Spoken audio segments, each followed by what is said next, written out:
Welcome to part two of our wheel flares aerodynamics study that we're doing. Basically, what we're going to be doing here is running a bunch of wheel flares through the CFD software, finding out how it affects your car, and then ultimately finding the best solution and then making it. So follow along for this video while we go through that process. Today we're on to part two. So we've had some. If you haven't seen part one, go back and check that out. We'll post a link in the comments. But I do want to make myself small here and kind of give us a quick rundown of what we've been doing. So this is run one, which of course is no wheel flares at all. Then this thing is giving me a bit of a fit here. In here, run two, make it big again. Run two is of course with some wheel flares, and then three is our proposed changes after looking at the data from run two. So run two wheel flares were very simple, very simplistic. Just nothing fancy. You can see my mouse cursor here. Just a little ridge on it. Now, one thing that we did differently than what you'd see on like everybody else in the world's wheel flares is we did run ours down all the way down to the ground, to the splitter. We think that's a really big thing that needs to be done. So if you have some wheel flares and it doesn't touch the splitter and it's not shrouding the tire, you're about to find out why that's bad. And then, of course, run three, you can see these wheel flares are quite different as well. And you can kind of see here. So let's kind of shoot off right from the top. So this is what we call a Z or X flow pattern. So that means your drag. Hot colors are drag. Cool colors are thrust. And so what thrust is the opposite. The thrust is opposite of drag, so it's actually the part that pulls you forward. And you can kind of see here in our first model with the first flares, we were getting some pretty hot spots going on right here in the leading edge. And in order to reduce some drag numbers, because we did pick up a decent amount of drag, we flared them out. So we made it bigger here. And you can see the difference if I flip between them. They got a good bit bigger right there. And all that is trying to do is to remove these hot spots here.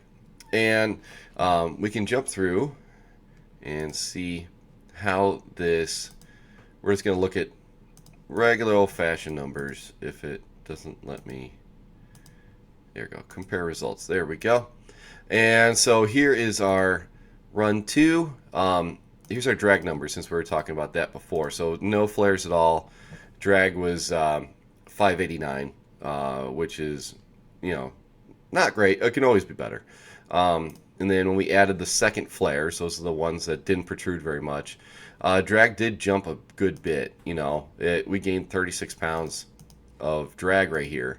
And so we're trying to do by making those wheel flares longer is to get that drag number down. It looks like it did succeed a little bit. Although we went from increasing 36 pounds of drag to increasing 30 pounds of drag. So that's definitely something that needs to be taken into consideration there. Going longer, we did reduce some drag, but it's not a tremendous amount. And by the way, if we haven't said this before, this is the first time I've looked at these numbers. We just got them back, and so now we're kind of just running through them.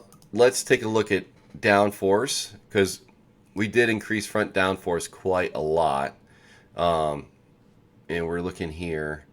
So front downforce picked up from 523 to 609, which is a, let me turn that on over here.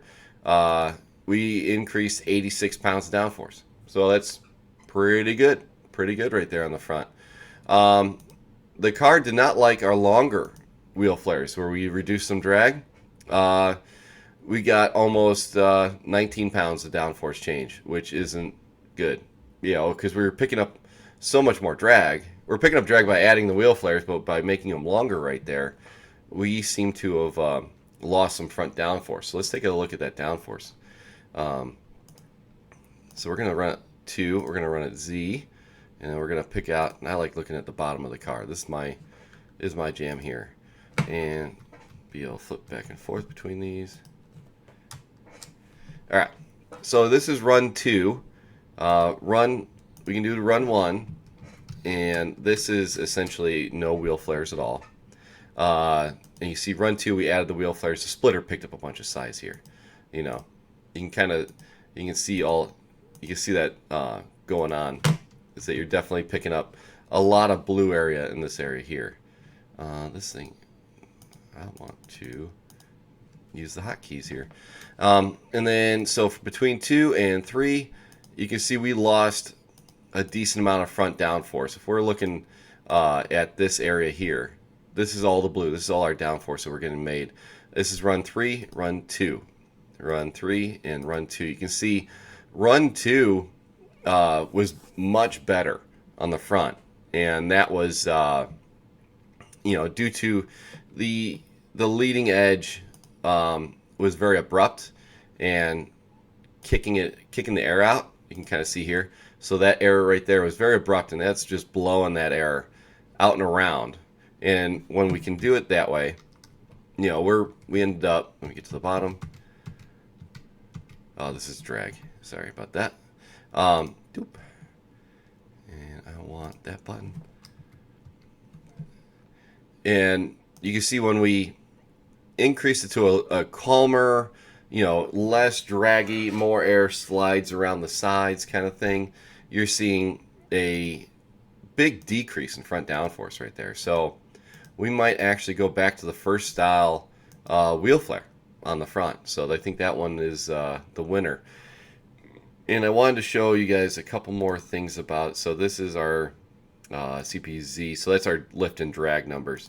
So on run 3, I made these holes right here because we were getting a decent amount of lift from that area, from that hole. You can see in run 2 right there, that is just, there's a little spot right there. So what I did to relieve some lift was I just made a hole. And I'm not a fan of it. I don't like the way it looks. I don't like the way it's not performing. We lost some lift on there, but it's not tremendous, and frankly the lift was found on top of the tire anyway. So we'll go ahead and cover that guy back up. Not a big fan of that one. So that's the front wheel flare. Let's look at the back, because we did some interesting stuff on the back, and I really want to get that good view of the back of the car. Yeah, I like that one. And you can kind of see here, can I click this button? Control Shift. So I want to be able to flip between these.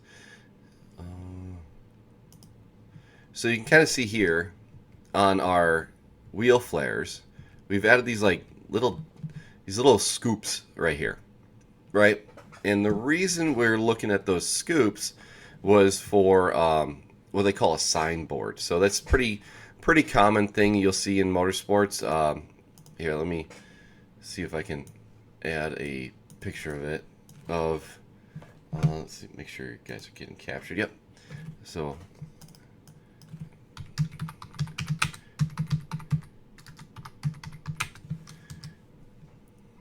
Daytona prototypes, and I'm looking for the older style cars, like this one. Man, that thing's ugly.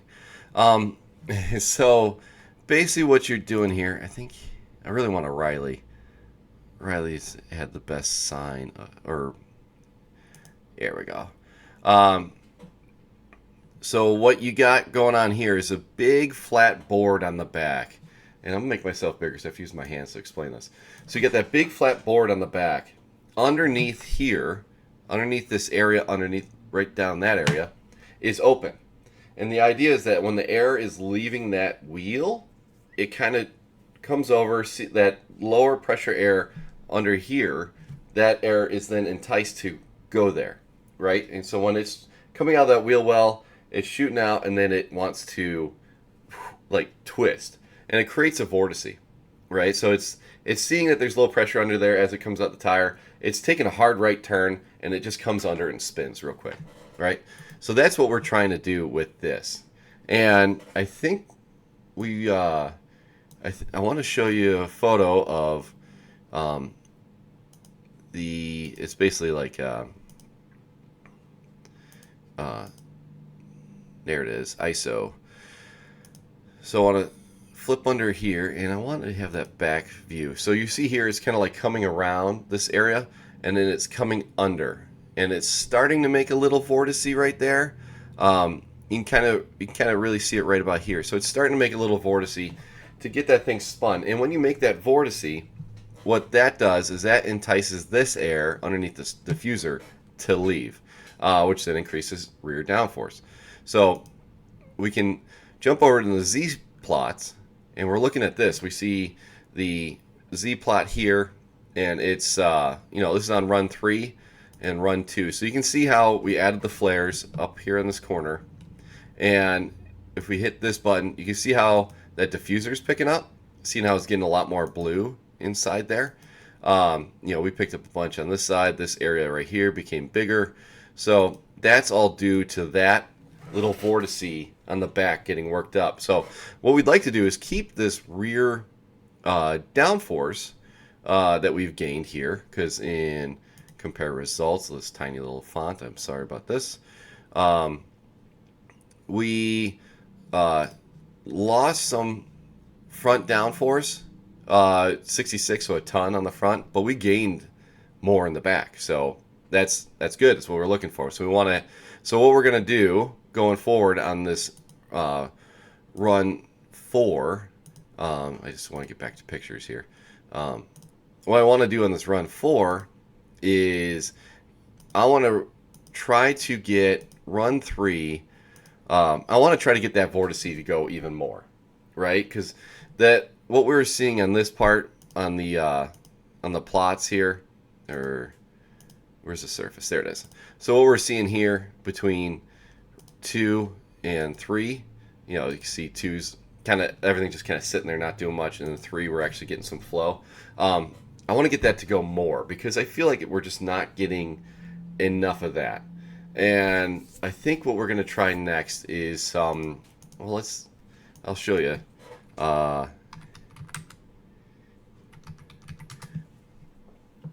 So I think we want to try is something like this. This is a bit extreme. This is a DTM car, so they're all just super nutso. But I think if we do a couple canards back there, or even a spat, that's a spat there. Now I think with that, we're going to try that out and see how that compares to the signboards in the back.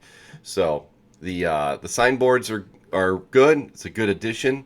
We didn't get a drag increase off them or anything like that. In fact, we actually got, look at that, it got smaller, so we got a drag reduction from the signboard, so they're good. We like those, but I'm going to try doing a bit more of a canard style back there. That's going to be the next step going forward.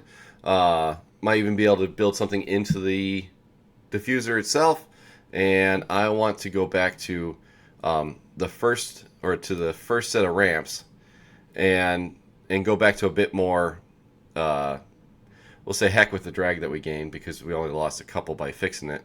But I want to add a bit more kick to the front. And that might disturb the rear, but we'll see. We seem to have good flow attachment coming back, so we're going to give that a shot. And then that'll be test number 3. So if you guys got questions, concerns, any of that stuff, go ahead, pop them in the comments below.